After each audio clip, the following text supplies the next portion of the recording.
Welcome to the Family Remission Podcast. I'm Ashley Tilford, and today we're going to be talking about understanding your child's redemptive design. Now, redemptive design is based off of Romans 12, 6 through 8, which says, having then gifts differing according to the grace that is given to us, let us use them. If prophecy, let us prophesy in proportion to our faith, or ministry, let us use it in our ministering. He who teaches in teaching, he who exhorts in exhortation, he who gives with liberality, he who leads with diligence, he who shows mercy with cheerfulness. So each of these are 7 redemptive gifts. We have prophecy, servant, teacher, exhorter, giver, ruler, and mercy. And this is a blueprint, if you will, for the way that God designed us. So each of us is given one redemptive gift in order to bring about God's redemptive purposes here on earth as it is in heaven. If we look at the word redemption, it means the act of God buying back or liberating people from bondage, specifically slavery to sin and death by paying a costly price. And so, us as Christ followers are bought with a price by Jesus Christ. And we are then tasked with going out in the world to help bring others into a place of redemption through the blood of Jesus. And so, if we were all given an identity and a purpose and a calling from God, it would be more likely that He would have a blueprint for us and how He has designed us. Now, the world has tried to create its own counterfeit blueprint based off of this as well. You've heard of like Enneagram tests or personality quizzes or Myers-Briggs and those kind of things. But wouldn't it make more sense that God would have a personality profile that he would use to bring about his redemptive purposes? And so this is how we relate to God as Father. Think of it as a vertical relationship with God as Father and how you individually relate to Him and how He wants to bring about His redemptive purpose to the world through you. So, as you submit yourself to Jesus. So, if we think about it from that perspective, God says in Jeremiah 1:5, before I formed you in the womb, I knew you. Before you were born, I set you apart. I appointed you as a prophet to the nation. And we could insert each of those different redemptive gifts into this place of prophet. So I appointed you as a prophet to the nations, or a servant, or a teacher, so on and so forth. So wouldn't it make sense that before God designed us, before we were born, God designed us with a specific redemptive gift? And wouldn't it be even cooler if we could unlock that redemptive gift for each of us so that we could train and teach our children how to use that redemptive gift in the most influential and important part of their lives, which is when they're kids? So, by understanding how God designed each of our kids in a different way for different purposes, for different callings in their lives, we can partner with God to help bring about that redemptive design in them now so that when they turn 18, when they go off to college, when they become adults, they're not saying, who am I? What did God design me for? I grew up in church my entire life.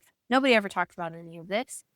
I was told all the Bible stories. I knew all about Jesus, but I never saw Jesus in my life. I didn't see him in my parents. I maybe saw him through one pastor that really spoke to me in my teenage years. But outside of that, everybody just gave lip service to who God was, but I never saw it lived out in their lives. I also never knew that God could speak to me. And so it wasn't until I was 30 that I knew that God could speak. I also didn't know that God had a plan or purpose for my life until I was in my 30s as well. And so, why did it take 30 years for somebody to sit down and say, God designed you for a purpose. He speaks to you, He knows you, He sees you, and He wants you to partner with Him to bring about His redemptive purpose here on earth. If somebody would have told me that when I was 10, 8, then I could have partnered with God from a whole lot earlier age and could have learned much more about Him and do much more for Him than I did the first 30 years of my life, where I was just like, okay, well, there's this God, there's this Jesus guy. He doesn't really care about me. He's not invested in my life. I've got my ticket to get to heaven. That's the only thing that matters.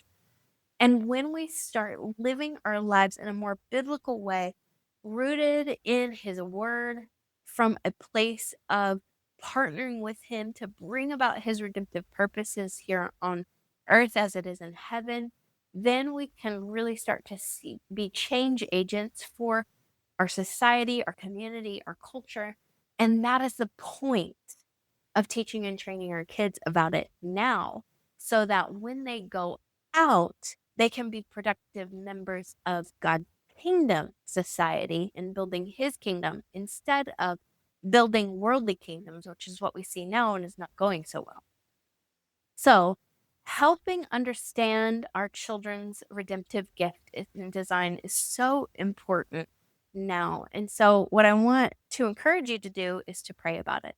To pray about this redemptive gift thing. If you've never heard about it before, ask God to show you in His Word what it means, what it looks like. Or there's plenty of other resources out there that have been talking about redemptive gifts as well. But and you can look up some of those, but ask God to show you in His Word if it is from Him. The other thing is to ask God what your redemptive gift is and what your child's redemptive gift is and how they work together and how they don't work together so well. Maybe that is where some of your conflict and your friction at home is coming from, is because you're the redemptive gift of prophet and your child is the redemptive gift of mercy. And those two have a tendency to clash because the mercy gift wants to be more merciful, where the prophet gift says, no, this is the way it should be. It's black and white. There is no mercy. So, understanding your child's redemptive design will help you understand how they were created and what God has called them to do. And then it will help you partner with them and with God to bring about His purpose and plan for their life. If you want to learn more about redemptive gifts and how they specifically relate to parenting and parenting your child, I have a lot of resources available on my website. I also have a YouTube channel where you can look up the Redemptive Gift of Parenting playlist that has ways that you can parent each of the redemptive gifts. Also have a free redemptive gift quiz. If you've never heard of redemptive gift before and never thought about it before, and you can look, kind of dip your toes into it a little bit to see which redemptive gifts you are, which redemptive gift your child is, and start from there. Also have the redemptive gifts course, which goes through every redemptive gift, the teaching, the training about it on my website. So again, lots of resources on learning about redemptive gifts and what they mean for you as a parent available on my website at ashleytilford.com.